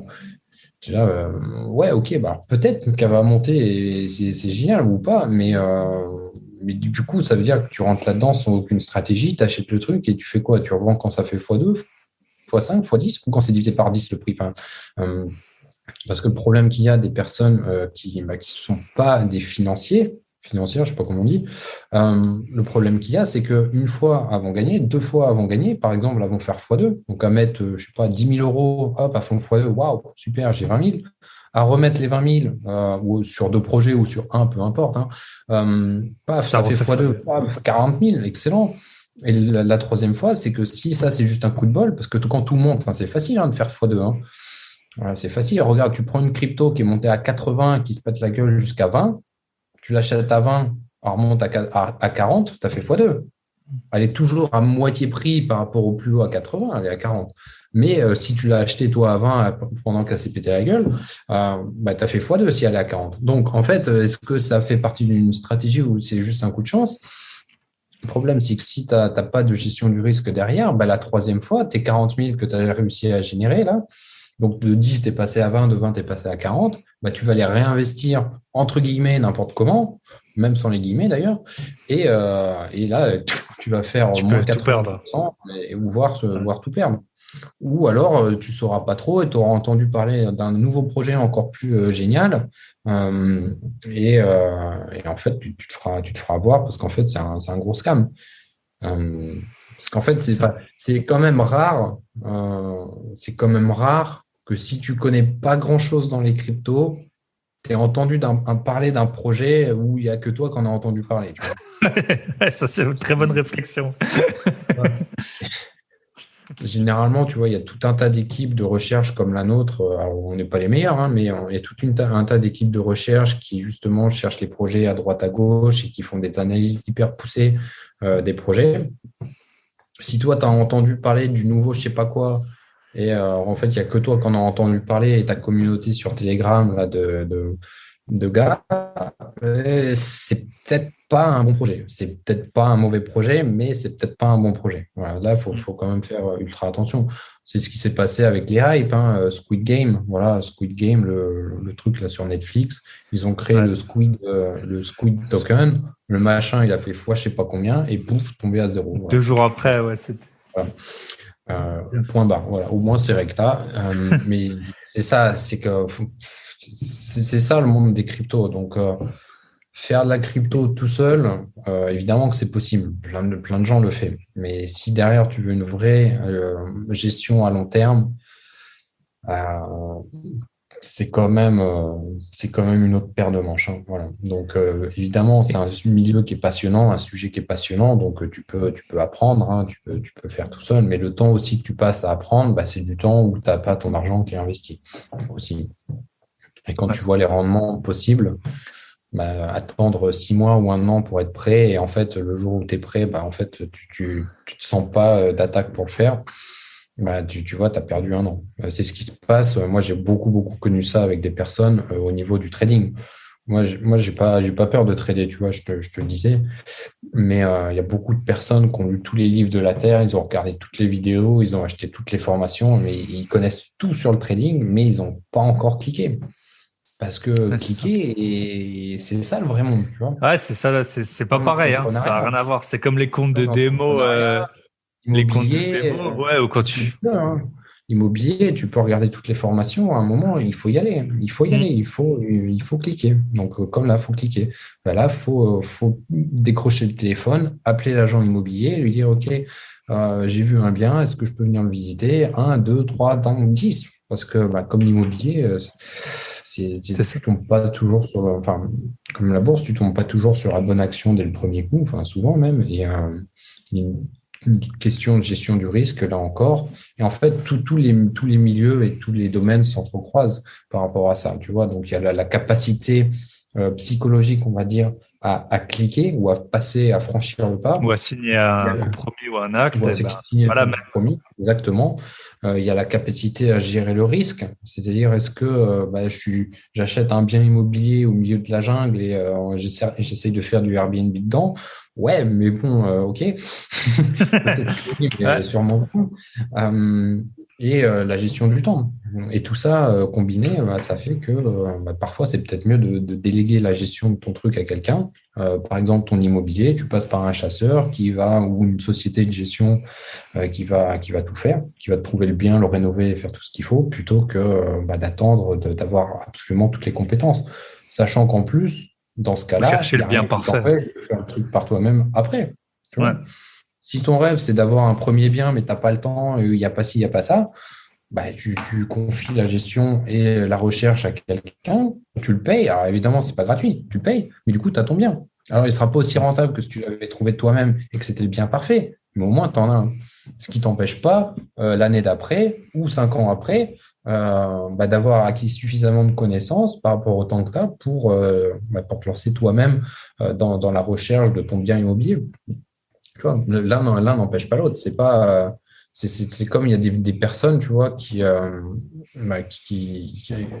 ont commencé des études, qui ont trouvé un travail. Par exemple, je sais pas, moi, je connais une personne en particulier qui est médecin et qui est coincée dans ce truc alors qu'elle est plus motivée pour être médecin. Mais parce qu'elle a fait médecine pendant 10 ans Ah, et t'es que engagé. maintenant elle est médecin depuis plusieurs années, elle peut pas décrocher dans sa tête en se disant, je peux Mhm. pas me mettre à faire de la crypto ou faire autre chose. Et Ouais, et puis après, pourtant, il tu as n'y a ton pas rythme de de, vie et ton. ouais, mais Enfin, il si y a t'as pas de un. lien entre les deux. Hmm. Tu vois, tu l'as fait. Maintenant, ce qui reste à faire, c'est le futur. C'est à partir de demain, ta vie. C'est ça qui est important. C'est pas parce que jusqu'à présent, tu as fait d'une certaine manière que tout le reste de ta vie, tu dois faire de la même manière.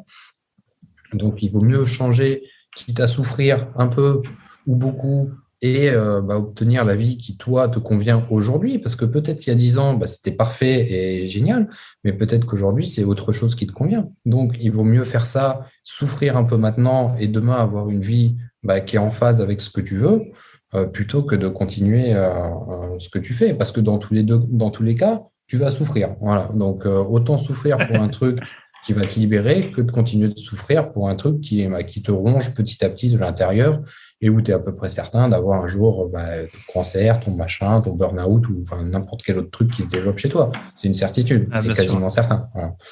Ou alors aging, comme on dit, euh, Se tu couvrir, vieillis ouais. de façon précoce. Ah, ok. Il y a forcément un truc. Il y a forcément Ok. un truc qui se passera si en fait tu n'es pas aligné avec ce que tu veux Avec faire. ce que tu veux. Forcément. Mm.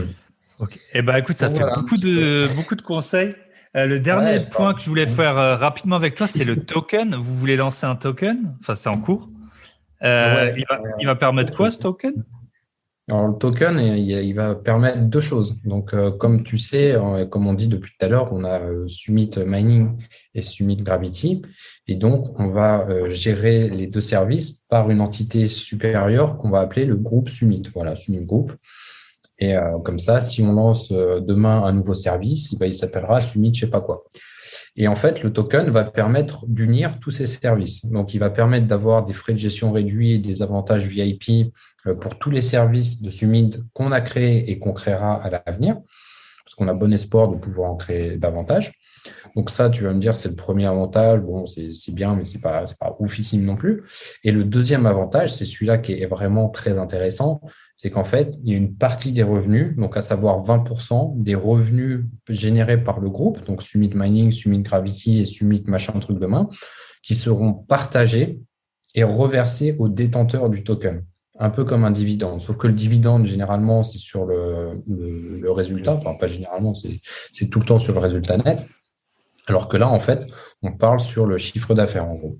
Ah ouais. Euh, Donc, c'est pas donc, pareil. en fait, plus on va pouvoir avoir de clients, plus on va générer évidemment de chiffre d'affaires, et donc plus les détenteurs du token vont toucher des revenus, voilà, des Mm. revenus passifs. Sachant qu'en plus de ça, on va faire un burn, c'est-à-dire qu'on va réduire la quantité de tokens, donc de crypto sur le marché. Donc, il y en aura de moins en moins. Et plus on a de clients, plus on va te verser de revenus. Donc, d'un côté, il y a de moins en moins de tokens, et de Et l'autre de l'autre, c'est de côté, plus en ils plus font de gagner revenus. de plus en plus. Donc, forcément, en fait, on va créer une demande devrait être importante et qui devrait propulser, en fait, le prix du token et te permettre d'avoir des revenus supplémentaires qui seront donc reversés. Et ça permet, en fait, de ne pas avoir une entité qui s'enrichit, juste nous, Summit, et puis voilà, et puis c'est cool, et puis merci d'être client, mais voilà, mais de faire participer la communauté et de les remercier d'être là et de tout ce qu'ils font pour nous, parce que c'est pas juste nous qui faisons pour eux, c'est aussi eux qui faisons pour nous, qui font pour nous. Et, euh, et le meilleur moyen qu'on a trouvé voilà, dans ce monde des cryptos, Mm.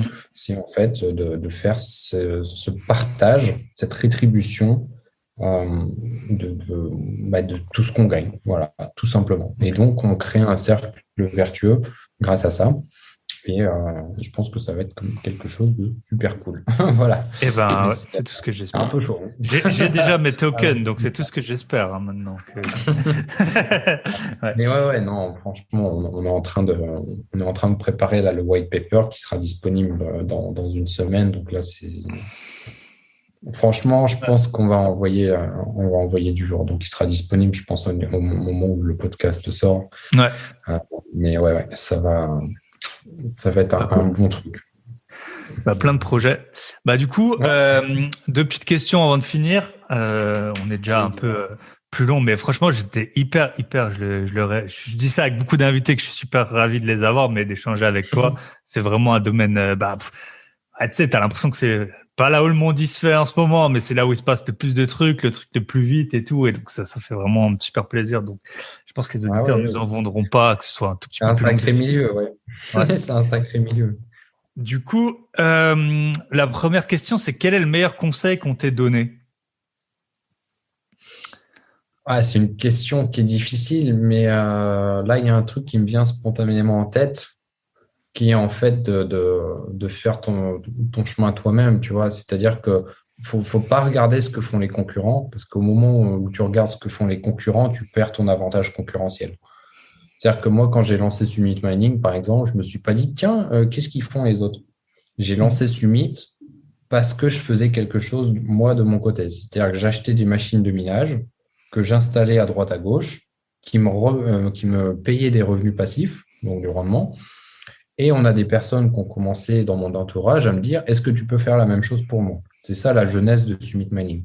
Donc, ils me donnaient leur argent, je rachetais des machines par rapport à ça, et je les gérais comme si c'était les miennes. Et je prenais une commission là-dessus. J'ai pas regardé ce que faisaient les autres là, que j'ai cités tout à l'heure, la Just Mining et Field Mining. Et en fait, je regarde vraiment jamais ce que font les autres parce que c'est pas que ça m'intéresse pas, mais je veux pas être influencé par ça. Et en fait, c'est un conseil qu'on m'avait donné. C'est-à-dire que si tu commences à regarder ce que font les autres, en fait, tu perds ton avantage concurrentiel. Parce que tu vas te dire, ah ouais, mais ça, ils font mieux que moi. Putain, ça, ils font mieux que moi. Et ça, et ça, et c'est chaud. Donc on Ouais. regarde, évidemment, on regarde ce qu'ils font, mais pas pour s'inspirer. On regarde ce qu'ils font parce que c'est cool. Franchement, moi, je trouve ça super. Je ne les vois pas comme des concurrents, puisqu'ils font des trucs différents. Ils font des trucs Ouais. différents. Et très souvent, d'ailleurs, on m'a dit, mais pourquoi tu ne fais pas comme telle boîte, tel produit? Et je leur dis, parce que eux, ils font super bien. Ils font super bien. Donc, si c'est un truc qui vous intéresse, faites-le, allez chez eux. Et en fait, on en revient à ce que je disais tout à l'heure. Moi, je suis pas là à me dire, attends, c'est mes clients, je les garde pour moi, et puis voilà. Ils sont libres de partir s'il y a, ou même pas de Ou partir, d'être mais sur les deux, d'aller voilà, moi je d'aller c'est batifoler ailleurs. On est très ouais. ouvert, hein. Ouais. Si le voisin, c'est mieux. Mais tu vois, on dit souvent que l'herbe, elle est plus verte chez le voisin, mais je pense que moi, l'herbe, elle est surtout plus verte là où tu l'arroses. Donc nous, en fait, on l'arrose beaucoup chez nous et du coup, on a un service qui tient la route. Voilà. Donc ça, c'est voilà, si ça répond à ta Super. question. Non, très très bon conseil. Et c'est vrai. Et alors, je sais pas si c'est comme ça que ça s'est passé, mais c'est vrai que par exemple, Just Mining, je connais un peu parce qu'ils font maintenant des parachains là. Tu sais, tu peux un peu. Enfin, je Ouais, pense que c'est tu vois ce que ça, ouais. c'est. Donc ouais, ça a été peut-être un peu la porte d'entrée le mining. Et puis maintenant, vous, enfin, avec ça, vous développez chacun un peu vos trucs, quoi. Donc Absolument. Et puis, il y a des synergies à faire. Voilà, moi, je souhaite travailler avec eux. Donc là, on va commencer à prendre contact, mais je souhaite travailler avec eux plutôt que de travailler contre eux et de leur offrir un service mieux qu'eux. C'est pas le jeu. Et puis le but, c'est pas forcément d'être le plus gros possible, quoi, non plus. Je veux dire, enfin, pour vous, dans votre activité. On apporte de la valeur. Voilà. On a monté ce service parce que moi, je gère mon argent comme ça. Et j'estime que c'est une bonne méthode et c'est une bonne approche pour gérer son argent. Voilà. Et du coup, je me suis dit, pourquoi ne pas proposer cette méthode, donc là, je parle de Gravity, aux clients qu'on a déjà, qui, qui se, mince, qui se languissaient de ne pas pouvoir réinvestir dans ce mining. Et je me suis dit, mais moi, je continue de façon d'investir. Je fais de la finance décentralisée, j'achète des cryptos qu'on fait certaines fois 50 ou même plus. Enfin, donc, il y a des trucs. Je l'ai acheté pour certaines raisons, certains critères. Donc, pourquoi ne pas en faire profiter les clients? Voilà. Après, gérer un fonds d'investissement, c'est pas comme non plus proposer d'autres services. Tu vois, chacun son domaine. Moi, je suis trader, donc c'est forcément plus simple pour moi d'avoir une vision là-dessus que si tu prends les fondateurs pour rester sur eux, mais on peut parler de n'importe qui, de Phil Mining et Just Mining. C'est pas du tout les mêmes capacités à la base. Ils ont des connaissances extraordinaires dans leur domaine que moi, j'ai pas. Et moi, j'ai des connaissances que eux n'ont pas dans mon truc. Donc, moi, je continue ma vie à faire mes investissements comme ça, et puis eux continuent à faire leur truc. Et s'il y a une synergie possible entre tout le monde, génial. Bon. Enfin, bon. Okay. Ouais, super cool. Ok. Et dernier point, c'est alors, on en avait déjà un petit peu parlé. Si je te donnais 30 jours complètement libre de toutes tes occupations. Pendant 30 jours, tu n'avais aucune contrainte, ni manger, ni boire à la limite, ni gérer. Je sais que tu as des biens immobiliers, je crois, ni gérer donner le OK pour remplacer le four ou je sais pas. Enfin, genre, tu as 30 jours focus, limite, tu es sur une île déserte. Bon, tu as quand même Internet et tu peux te lancer dans un projet ou finir un truc ou qu'est-ce que tu ferais pendant ces 30 jours? Ou faire du sport. Tu fais. Ouais, on va continuer ce qu'on est en train de faire. Je pense que c'est ça le truc. C'est-à-dire que là, il y a énormément de travail. La création d'un fonds d'investissement, c'est extrêmement exigeant. C'est très, très, très, très, très compliqué. On s'est embarqué dans un truc, quand je dis on, c'est surtout moi qui ai embarqué l'équipe dans un truc qui est plutôt chaud. Et en fait, moi, je me démets de toutes les contraintes externes, c'est-à-dire que je me mets en mode je sais pas quoi. Focus, en mode focus. Ouais. Et je fais que ça. Mais bon, c'est pas très exotique, tu vois, par rapport à ce que je disais tout à l'heure. Mais c'est vrai que moi, j'ai pas toutes les contraintes familiales ou environnementales ou quoi que ce soit, ou de travail ou de déplacement qu'ont certaines personnes. Donc, j'estime être tout le temps vraiment très, très, très, très, très focus, en fait. Et j'ai cette chance-là. C'est aussi pour ça que j'ai du temps pour faire croître mon business, parce que j'ai pas 50 autres choses à faire. Après, j'ai mené ma vie de cette manière. Je pourrais très bien avoir des enfants, des trucs, une maison, vivre à plusieurs kilomètres d'une ville et prendre des transports. Voilà, c'est pas mieux ou c'est pas moins bien. Voilà, c'est pas mieux ou c'est pas moins bien. C'est la vie que moi j'ai choisie, qui conviendrait au bout du compte à très très très très peu de monde. Parce que justement, ce mode focus 30 jours, moi je l'ai quasiment tout le temps. Et du coup, c'est vrai que d'un point de vue social, c'est pas toujours super ouf. D'ailleurs, là, tu vois, je dois partir pour voir une personne et ça fait, je lui ai dit, écoute, je suis désolé, il sera peut-être 21h ou 22h, j'en sais rien, parce qu'en plus, je suis dans le même pays, donc il y a un décalage. Et c'est vrai que voir les gens le soir à 21, 22h, c'est pas souvent génial, quoi. Donc voilà, c'est une contrainte quand on travaille beaucoup. Mais c'est mon mode focus. Tu l'as choisi en tout cas, c'est ça. Ouais, je l'ai choisi, ouais. Ok. Mais c'est ça, c'est peut-être le mot de la fin, c'est que il faut que vous choisissiez la vie que vous voulez vous. pas celle qu'on vous a imposée, pas celle que vous avez nécessairement jusqu'à présent. Parce que peut-être que vous avez fait un truc qui vous passionnait jusque-là, mais là, voilà, une petite perte de vitesse et se reconcentrer sur ce qui est important pour vous pour les années à venir. Parce que les années à venir, c'est celles-là qui restent à vivre. Donc, c'est celles-là qui sont les plus importantes. Donc, voilà. Super. Super mot de la fin. Je pense qu'il y a une citation comme ça, genre la liberté, c'est pas faire ce qu'on veut, c'est choisir ses contraintes ou un truc comme ça. Ouais, c'est ça. Et, mais c'est ça. C'est choisir ses contraintes et choisir ses problèmes. Parce que les problèmes que j'ai, c'est pareil. Il n'y a pas beaucoup de monde, je pense, qui aimerait les avoir. Ouais. C'est clair. Matt, d'autres personnes n'ont pas aussi. Donc c'est la contrepartie, le fameux équilibre. Okay. Un équilibre. Voilà. Ok. Matt, merci beaucoup pour ton temps. Je t'en prie, c'était cool, merci. Ça m'a fait super plaisir. Et puis je te dis à très bientôt. Yes. Et bye bye. Bien. Ciao. Merci.